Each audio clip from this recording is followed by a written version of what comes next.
Comment ça va, premièrement? Ben, ça va bien.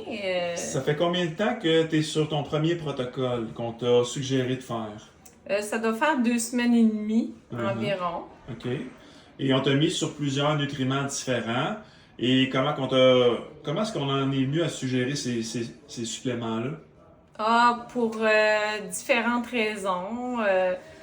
Étant donné que moi, j'ai de la difficulté avec ma concentration, j'avais des difficultés avec au niveau digestif, j'avais aussi, j'aime m'entraîner, mais au niveau de l'énergie, je manquais d'énergie parce que j'ai eu de la difficulté à dormir sur une base régulière depuis plusieurs années que je me réveille au milieu de la nuit, puis je suis pas capable de me rendormir, donc même si je voulais m'entraîner, c'était difficile de garder la motivation.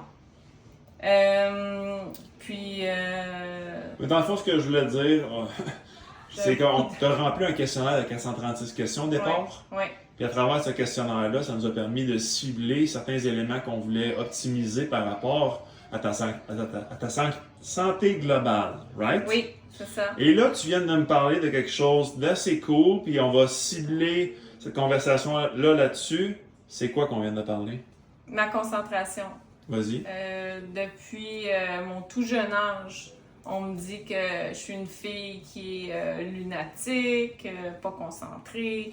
J'ai jamais été vraiment capable de suivre exemple, une série télévisée ou lire un livre puis retenir les personnages ou savoir quand je finissais de lire, je me souvenais pas vraiment de l'histoire que je venais de lire. J'ai quand même poursuivi mes études universitaires.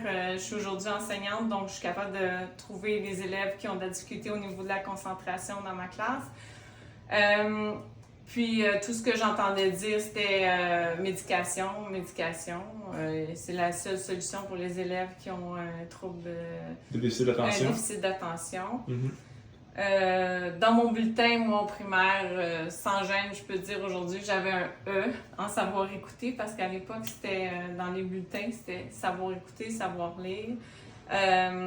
Puis tout ce qu'on disait, c'était que j'étais dans la lune.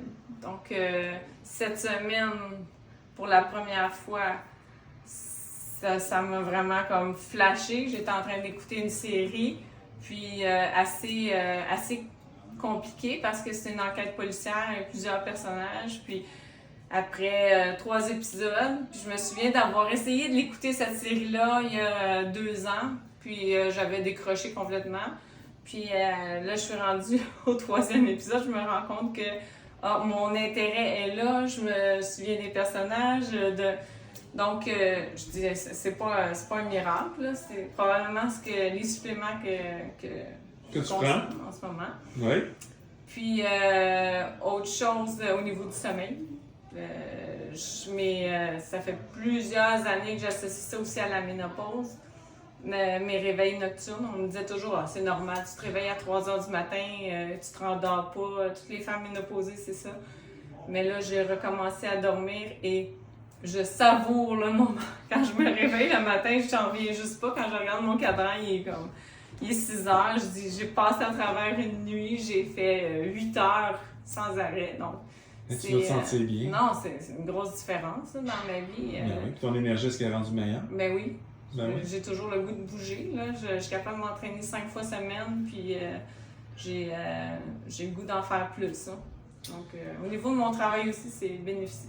Donc, j'ai besoin d'énergie avec des enfants. J'ai 32 élèves, donc l'énergie, ça m'en prend. Je suis abasourdi par tout ça et je suis très heureux pour toi. Ben moi aussi. Merci. Bravo.